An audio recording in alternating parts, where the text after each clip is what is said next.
नमस्कार मित्रों, मेरे चैनल पर आप सबका स्वागत है। आज मैं आपको भगवान शिव के बारे में पूरी जानकारी बताने वाली हूँ, तो वीडियो को पूरा देखिएगा। अगर आपको पसंद आए तो अपने दोस्तों के साथ, फ्रेंड्स और फैमिली के साथ ज़रूर शेयर कीजिएगा। और अगर आपको मेरे वीडियोस पसंद आ रहे हैं तो चैनल को सब्सक्राइब करना ना भूलिए, ताकि मेरे आने वाले नए वीडियोज़ आप तक सबसे पहले पहुँच सके। मेरे चैनल को सब्सक्राइब करना एकदम फ्री है। चलिए जानते हैं फिर भगवान शिव जी के बारे में पूरी जानकारी। अगर आपने अब तक मेरे चैनल एंजल्स एस्ट्रोलॉजी को सब्सक्राइब नहीं किया है तो जल्दी से सब्सक्राइब कर लीजिएगा और घंटी के बटन पर भी दबाइएगा, ताकि मेरे आने वाले नए वीडियोज़ आप तक सबसे पहले पहुंच सके। अगर आपको वीडियो पसंद आए तो ज़रूर एक लाइक कर दीजिएगा। बहुत सारे अलग अलग वीडियोज़ में मैंने मेरे चैनल पर डाले हुए हैं। भगवान शिव जी के बारे में पूरी जानकारी। भगवान शिव को आदिदेव माना जाता है। शिव जी हिंदू धर्म के त्रिदेव में से एक माने जाते हैं। हिंदू मान्यता अनुसार भगवान शिव संहार करने वाले माने जाते हैं। जो इस संसार में आता है उसे जान ही होता है। भगवान शिव इसी कार्य के कर्ता माने जाते हैं। भगवान शिव जी के विषय में सभी महत्वपूर्ण जानकारियाँ शिव पुराण में दी गई है। हिंदू धर्म में शिव जी को मानने वाले भक्तों को संप्रदाय में शैव संप्रदाय के लोग कहलाते हैं। शिव जी का परिवार। शिव पुराण के अनुसार भगवान शिव के 2 विवाह हुए। दोनों ही बार उनका विवाह भगवती के अवतारों के हुआ। पहला राजा दक्ष की पुत्री सती के साथ और दूसरा हिमालय पुत्री देवी पार्वती के साथ। शिव जी के 2 पुत्र माने गए हैं, कार्तिकेय और भगवान गणेश। भगवान शिव जी का मंत्र ओम नमः शिवाय।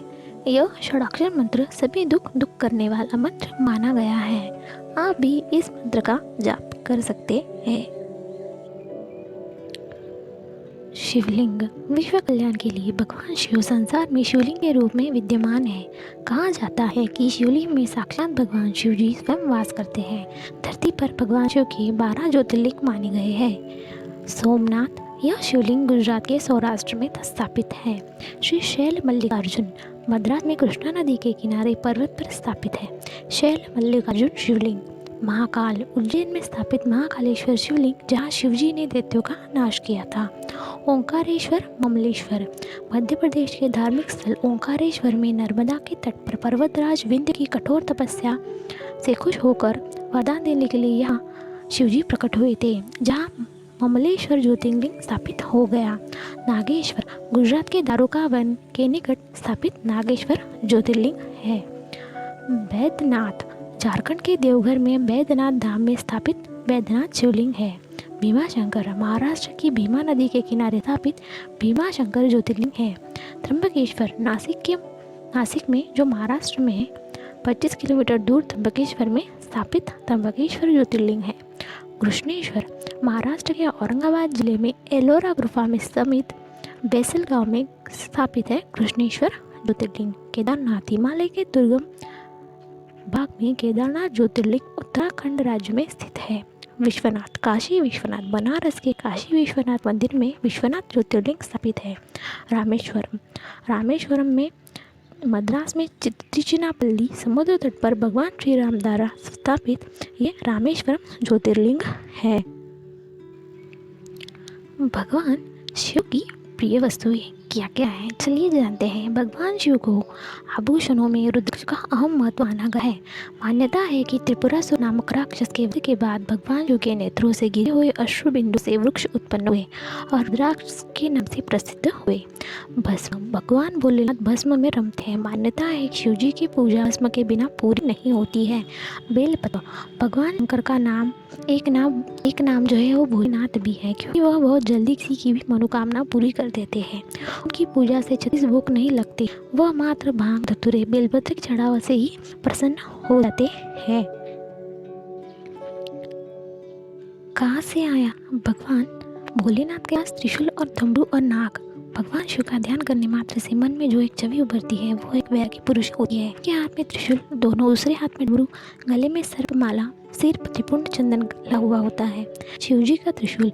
भगवान शिव सर्वश्रेष्ठ सभी प्रकार के अस्त्र शस्त्रों के ज्ञाता है, लेकिन पौराणिक कथाओं में इनके दो प्रमुख अस्त्रों का जिक्र किया हुआ है, एक धनुष और दूसरा त्रिशूल।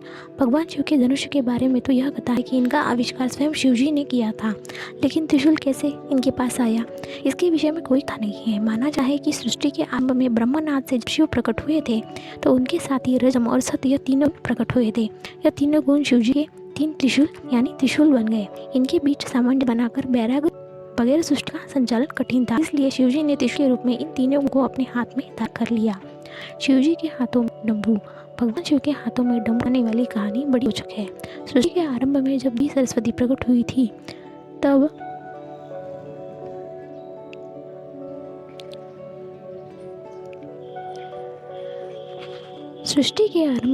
सरस्वती देवी प्रकट हुई तब देवी ने अपनी वीणा के स्वर से सृष्टि में ध्वनि से जो जन्म लिया, लेकिन यह ध्वनि सुर और संगीत विहीन थी। उस समय भगवान शिव जी के नृत्य करते हुए 14 बार डमरू बजाया और इस ध्वनि से व्याकरण से और संगीत के धुंध से ताक का जन्म हुआ। कहते हैं कि डमरू ब्रह्म का स्वरूप है और जो दूर से विस्तृत नजर आता है, लेकिन जैसे ब्रह्म के करीब पहुँचते जाए तब वह संकुचित हो जाता है, दूसरे सिर से जी मिल जाता है और फिर विशालता की बढ़ता है। सृष्टि में संतुलन के लिए इसे भी भगवान शिव ने अपने हाथ में लेकर प्रकट हुए थे। शिव जी के गले में विषधर नाग। भगवान शिव के साथ हमेशा नाग होता है। इस नाग का नाम है वासुकी। इस नाग के बारे में पुराणों में बताया गया है कि यह नाग के राजा है और नागलोक पर इनका शासन है।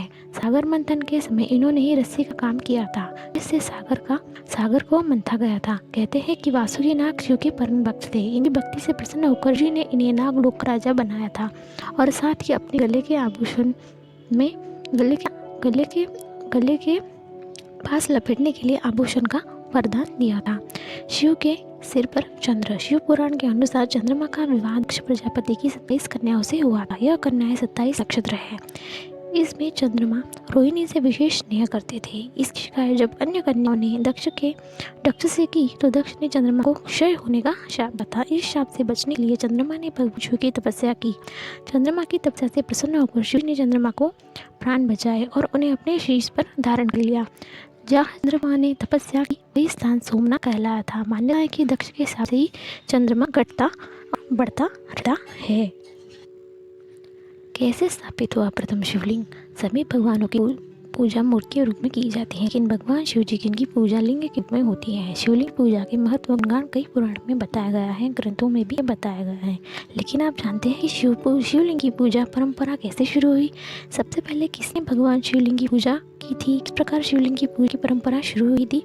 इसके संबंधित एक कथा लिंग महापुराण में बताई गई है। लिंग महापुराण के अनुसार एक बार भगवान ब्रह्मा विष्णु बीच अपनी श्रेष्ठता को लेकर विवाद हो गया।